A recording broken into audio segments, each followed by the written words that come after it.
Dinky Guardians is a game that I have been following ever since it was announced by CodeMonkey, someone who I have been watching for years now, and his YouTube videos and course has helped me release my own game on Steam, link in the description below. So of course, when Dinky Guardians released, I just had to check it out.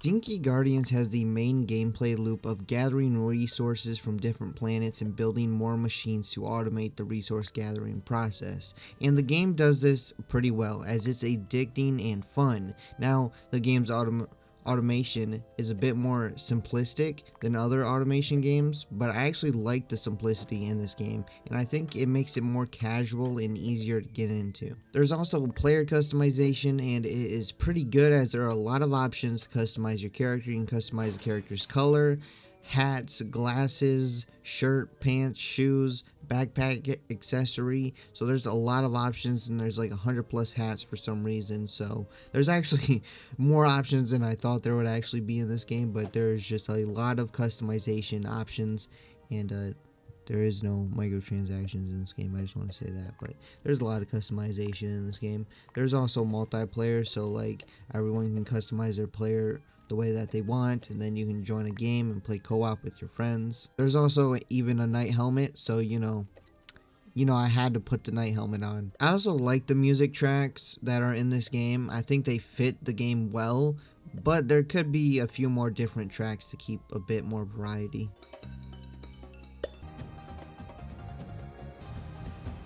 First thing that I noticed about this game is the lack of sounds. There is just a lack of sounds in certain parts of this game. Like, for example, there seems to be absolutely no sounds when taking off in your rocket ship or when landing in your rocket ship. There's also no sounds during some interactions or hitting the zombies. And no, not zombies, zombies. But I mean, like, there is times in this game where it feels like it's almost completely silent. Even the music has stopped playing, and I'm not sure if that's a bug or if the music just stops playing at night on purpose, but there is no music at night after you kill the zombies.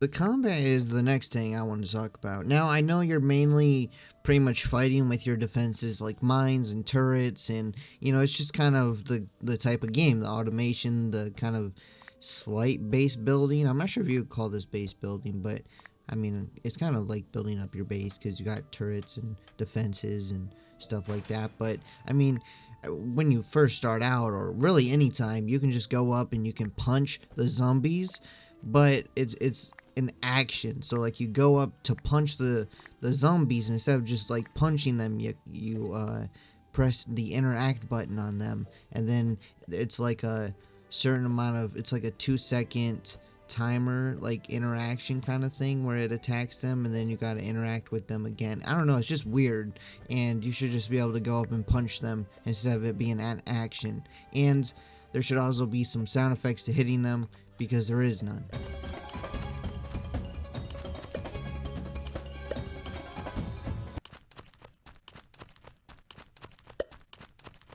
Next, the actual first thing that I noticed about this game, I kind of forgot about this after some of the other things, but the first thing, and just a big thing for me at least, is the lack of settings. Now, I don't think graphical settings are really necessary in this kind of game because of the graphic style and everything, because the game does run decently, so there's not really, and the game's also, the style of it's low poly and stuff like that. There's not really a need for graphical settings. But the settings I'm talking about are keybinds. There's a serious lack of keybinds, and by that I mean there is no keybinds, and you also can't change the game's resolution. But the lack of keybinds, though, is the big one, because that can make the game completely unplayable for some people.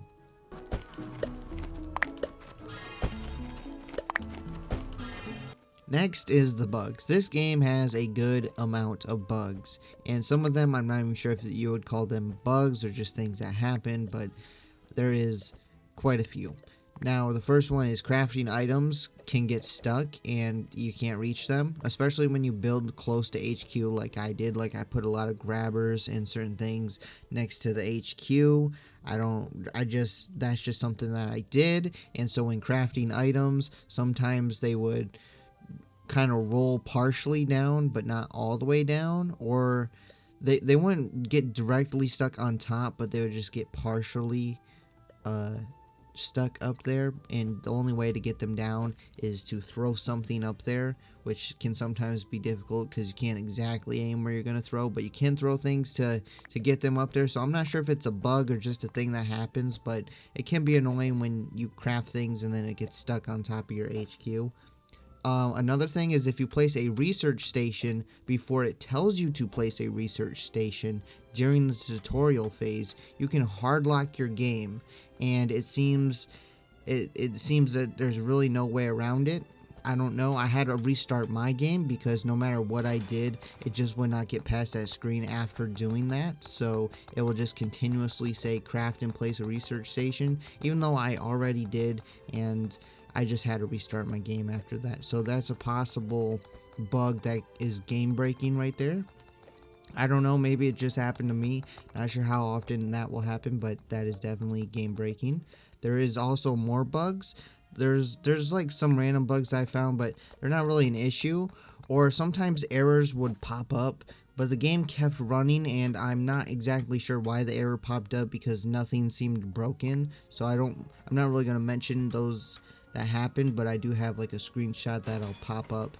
And I also want to mention the debug menu is also currently in the game. I'm not sure if that was on purpose either. It could be, it could not be, but it allows you to spawn anything in and do some other cheats, like give you a bunch of XP or something. So it's not really a bug, but I'm not sure if it was intentionally left in or not.